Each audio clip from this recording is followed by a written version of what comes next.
नमस्कार, the leader Hindi के Bareilly bulletin में आपका स्वागत है। मैं हूं आपके साथ अपने प्रस्तोगी। आइए फटाफट अंदाज में जानते हैं कि आज बरेली में दिन भर क्या रहा।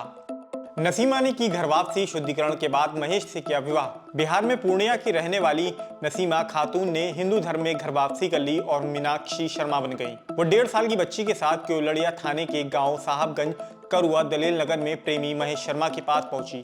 यहां से मणिनाथ के अगस्त मुनि आश्रम पहुंची। आचार्य पंडित के शंकर ने उनकी शुद्धिकरण और सनातन धर्म में वापसी कराई।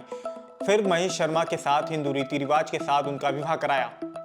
हिंदू युवती का कराया धर्म परिवर्तन, एसएसपी से शिकायत। मीरगंज निवासी एक युवती शुक्रवार को मां के साथ एसएसपी दफ्तर पहुंची। आरोप लगाया कि इलाके में रहने वाला सोहेल 2015 से उसे परेशान करता था। धोखे से उसे अपने घर ले गया और उसकी अश्लील वीडियो बना ली।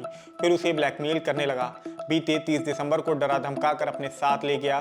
कलमा पढ़वा कर उसका धर्म परिवर्तन कराया और नाम बदलवा कर नेहमत खान रख दिया। युवती का आरोप है कि इस दौरान आरोपी ने उस पर नॉनवेज खाने का भी दबाव बनाया। इनकार करने पर पीटता था। पीड़िता ने एसएसपी से न्याय की गुहार लगाई है। किशोर को किडनैप कर मांगी फिरौती, हरदोई में की हत्या। फरीदपुर के मोहल्ला भूरेखा गोटिया में रहने वाले 16 वर्षीय मोहम्मद सैफ उर्फ मुन्ना को बीती 11 फरवरी को मोहल्ले के ही दोस्त तस्लीम ने किडनैप कर लिया था। उसे बंधक बनाकर हरदोई ले गया और उसके घर वालों से 10 लाख रुपए की फिरौती मांगी थी। फिर अगले दिन गोली मारकर सैफ की हत्या कर दी और उसके शव को नाले में फेंक दिया। पुलिस ने सर्विलांस की मदद से आरोपी दोस्त को हरदोई से गिरफ्तार कर लिया है। उसकी निशानदेही पर 4 दिन बाद शव को नाले से बरामद किया गया है। पूछताछ में आरोपी लगातार अपने बयान बदल रहा है। कभी रुपयों के लिए तो कभी रंजिश में हत्या करने की बात कह रहा है। पुलिस ने आरोपी पर मुकदमा दर्ज कर लिया है। घर में चली गोली, रिटायर्ड दरोगा के बेटे की मिली लाश। सुभाष नगर की तिरुपति विहार कॉलोनी में रिटायर्ड दरोगा प्रेम शंकर का मकान है। बीती रात उनके मकान में अचानक गोली चली। लोग फायर की आवाज सुनकर दौड़े तो उनका 30 वर्षीय बेटा सोनू खून से लथपथ जमीन पर पड़ा मिला था।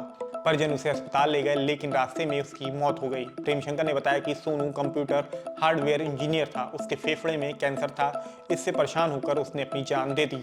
सीलिंग की जमीन कब्जाने पर 7 लोगों के खिलाफ मुकदमा दर्ज। पीलीभीत बाईपास, जगतपुर और नवादा शेखान में सीलिंग की जमीन कब्जाने और खरीद फरोख्त के आरोप में सदर तहसील के लेखपाल जयनारायण ने पाइक इंक्लेव के मालिक मोहम्मद आरिफ, वुड्रो कॉलेज के अध्यक्ष ऋषिवानी, उपाध्यक्ष कुलवानी, पुष्पावानी, मोहम्मद शरीफ, नेतराम, द्वारिका समेत 7 नामजद व अन्य अज्ञात के खिलाफ बारादरी थाने में मुकदमा दर्ज कराया है। राजस्व विभाग ने जांच कराई तो पता चला कि आरोपियों ने फर्जी कागजात के जरिए सीलिंग की जमीन को अपना बताकर बेच दिया। फिर सरकारी जमीन पर निर्माण कराकर भवन बना लिए। देखिए मामले में डीएम रविंद्र कुमार ने क्या जानकारी दी।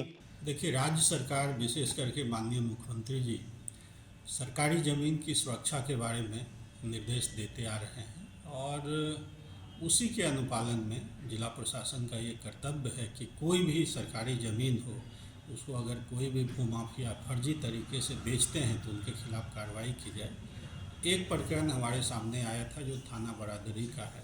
वहाँ पे जांच करवाई गई और जांच में ये पाया गया कि कुछ असामाजिक तत्व ने फर्जी तरीके से उसको बेचा है, तो इसलिए उनके खिलाफ 420, 467, 468 आईपीसी में मुकदमा दर्ज कराया गया है और कुछ अन्य प्रकरण भी हैं जिसमें जांच करवाई जा रही है और जांच आख्या के अनुसार अगर किसी कोई दोषी पाए जाते हैं तो सख्त से सख्त कार्रवाई की जाएगी। देखिए, जो भी प्रकरण हमारे सामने आएगा उसमें हम जांच करवाएंगे और जांच में जो भी तथ्य आएगा उसके अनुसार जो सख्त से सख्त कार्रवाई होगी वो हम करेंगे। अगर ऐसी आती है कि भूमाफिया किस्म के आदमी हैं और आदतन हैं तो गुंडा एक्ट हो, गैंगस्टर एक्ट हो, जो भी सख्त से सख्त धाराएं होंगी उनके तहत कार्रवाई की जाएगी। शाहजहांपुर रोड पर बीडीए ने ध्वस्त करी 5 अवैध कॉलोनियां। बरेली विकास प्राधिकरण की टीम ने शुक्रवार को शाहजहांपुर रोड स्थित गांव मनुपुरिया में 5 अवैध कॉलोनियों को बुलडोजर चलाकर ध्वस्त कर दिया। टीम ने मुन्ना राकेश और जावेद की 5 बीघा में, रईस अहमद की 5000 वर्ग मीटर में, किस्मत अली खां की 6000 वर्ग मीटर में, मोहम्मद रजा खां की 8 बीघा में, शाकिर हुसैन की 10 बीघा में बन रही अवैध कॉलोनियों पर कार्रवाई की। इससे कॉलोनाइजर में हड़कंप मच गया। ग्रेटर बरेली आवासीय योजना के 400 भूखंडों का ड्रॉ से आवंटन। बरेली विकास प्राधिकरण के नवीन कार्यालय भवन में शुक्रवार को ग्रेटर बरेली आवासीय योजना के सेक्टर 1B के 400 आवासीय भूखंडों का ड्रॉ के माध्यम से आवंटन किया गया। इससे बीडीए को करीब 150 करोड़ रुपए की आमदनी हुई है। सपा से लोकसभा चुनाव लड़ सकती हैं अभिनेत्री स्वरा भास्कर। लोकसभा चुनाव में समाजवादी पार्टी की ओर से बरेली सीट पर बॉलीवुड अभिनेत्री स्वरा भास्कर को उतारने की चर्चा जोर पकड़ रही है। स्वरा को टिकट मिलने के पीछे पीडीए समीकरण को कारण बताया जा रहा है कि स्वरा को लेकर अखिलेश यादव से 2 बार चर्चा भी हो चुकी है। स्वरा भास्कर के अलावा बॉलीवुड अभिनेता संजय दत्त का नाम भी पार्टी में चर्चा में है। जिले में बेअसर रहा भारत बंद का आह्वान, किसानों ने किया प्रदर्शन। हरियाणा पंजाब सीमा पर दिल्ली कूच की जिद पर अड़े किसानों के खिलाफ हरियाणा पुलिस की कार्रवाई के विरोध में किसान नेताओं ने भारत बंद का आह्वान किया था। जिले में इसका असर ज्यादा नजर नहीं आया। किसान एकता मंच और भारतीय किसान मोर्चा के आह्वान पर दामोदर स्वरूप पार्क में किसानों ने प्रदर्शन करा। इस दौरान सरकार के खिलाफ नारेबाजी करी। वहीं बरेली ट्रेड यूनियंस फेडरेशन की ओर से पटेल चौक पर प्रदर्शन करा गया। फेडरेशन के महामंत्री संजीव मेहरोत्रा ने बताया कि सरकार की किसान और कर्मचारी विरोधी नीतियों के खिलाफ विरोध दर्ज कराया गया है। फिलहाल आज के बरेली बुलेटिन में इतना ही। बरेली से जुड़ी ऐसी ही अन्य अपडेट पाने के लिए द लीडर हिंदी को सब्सक्राइब करना बिल्कुल ना भूलें।